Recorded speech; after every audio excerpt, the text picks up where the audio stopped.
It's my pleasure to introduce to you the two people that have helped to organize today's event and two people that we really enjoy working with as staff, Congresswoman Jackie Speier and Supervisor Carmen Chu. Thank you so much.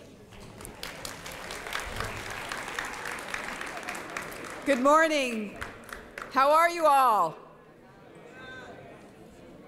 How many of you are from San Francisco? Can you raise your hands? How many of you are from San Mateo County? How many from San Jose? I heard that. How many from the East Bay?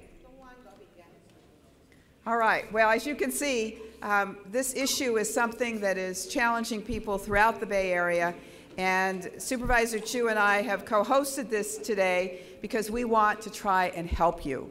Now, first of all, I want to say thank you to the San Francisco Unified School District and to the Diane Feinstein Elementary School for allowing us the use of their facility today. I also want to thank HUD, who has assisted, Housing and Urban Development, that has assisted with educational materials.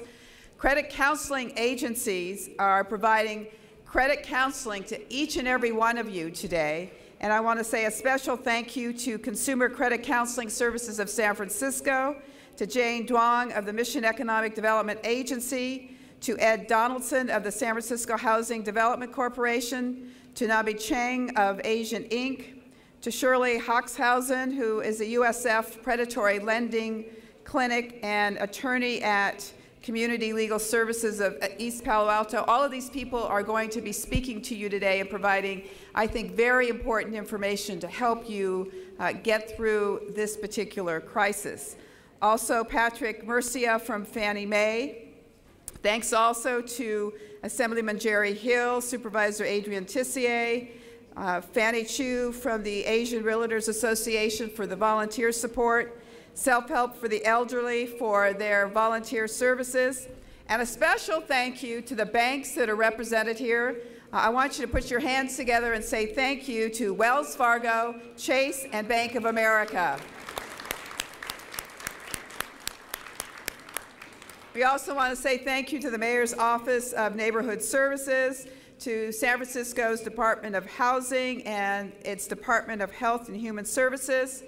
And a special thank you goes out to the staff, both for Supervisor Chu and my staff, who have worked very, very hard to make this possible for you today. Katie Farrick, Brian Perkins, Allison McGurr, Mark Nogales, Carolyn Wiley, and from your staff, Carmen? Kemi Blackstone and Katie Tang and all of my volunteers. All right, let's say thank you to all of them.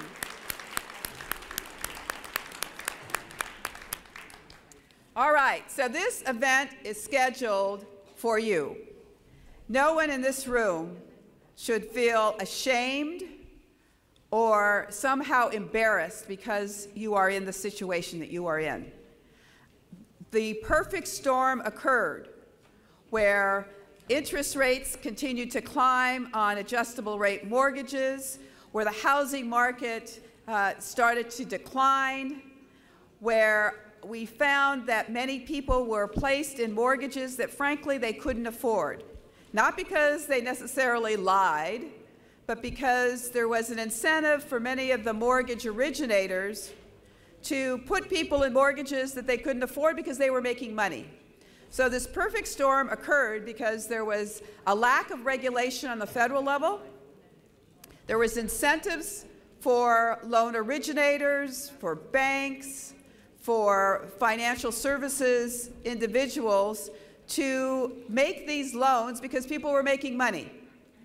Because they were making money, they didn't much care about what was happening down the road.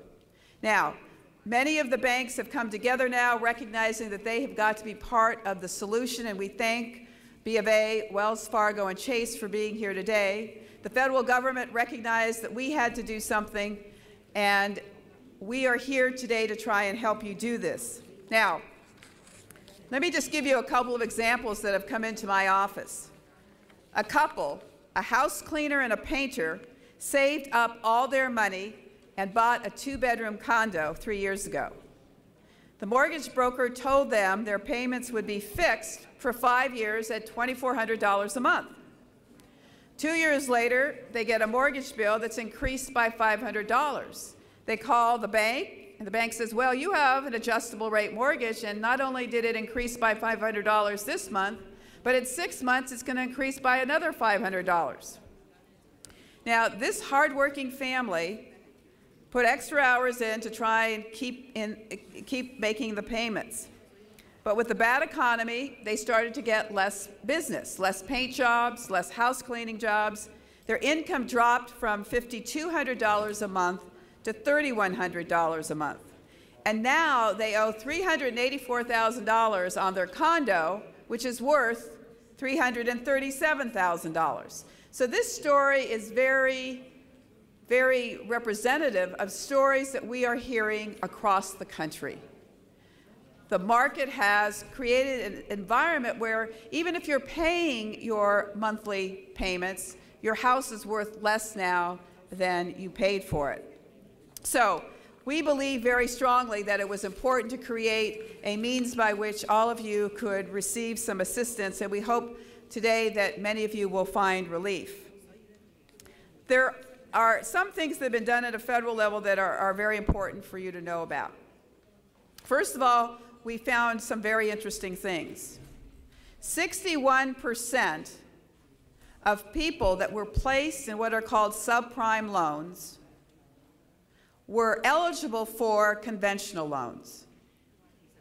Now, that means that they're paying much higher interest than they needed to be paying, but because the mortgage broker was going to make more money by placing them in a more expensive loan, that they steered them in that direction. We have new rules that have been put in place by the Fed that are now going to prevent that kind of conduct from ever happening again. So first, reform in place right now so that you will never be placed in a mortgage that is more expensive than one that you are eligible for.